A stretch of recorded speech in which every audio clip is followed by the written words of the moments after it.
Hi, let's take a moment to talk about primary sources. If your assignment is to locate a primary source, what does that mean? It does not mean your first source. It doesn't mean what it sounds like, primary source. What it means is an original document, some letter or journal article, or it could be a legal document, it could be an act, it could be a speech, could be anything that is reflective of the time period or the topic that you're studying. So something from the Civil War, if you found a document that was written 20 years afterwards, it's no longer going to be a primary source. You need to find something within the period of time that the Civil War actually occurred. And it has to be a first hand account, not a secondary account, to be truly a good primary source. A good example of this might be a letter that was sent home from a soldier, or a diary, or a journal, or a speech that President Lincoln gave. Those would all be considered primary sources if they occurred at that time. If it's some type of an eyewitness account of an event, that could be a primary source. Now, where do you find these? Well, one of the great places to check is government archives. Archives.gov is my favorite place to find primary sources. There are some other ones. You can look into some databases that specialize in providing primary source.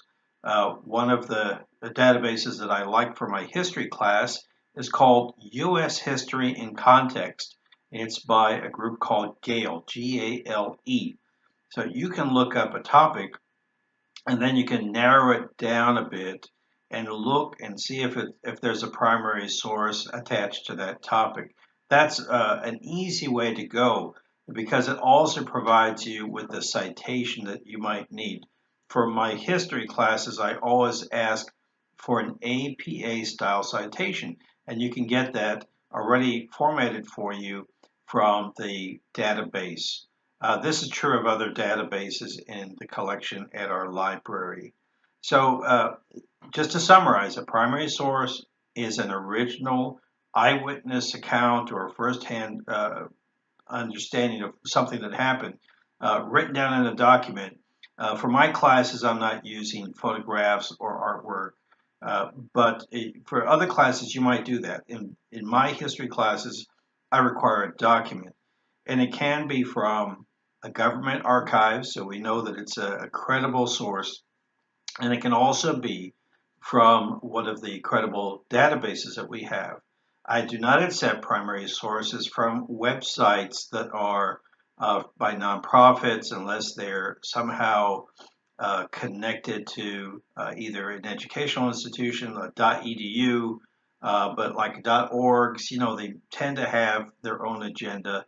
So I would steer away from that, at least for the exercises in my class.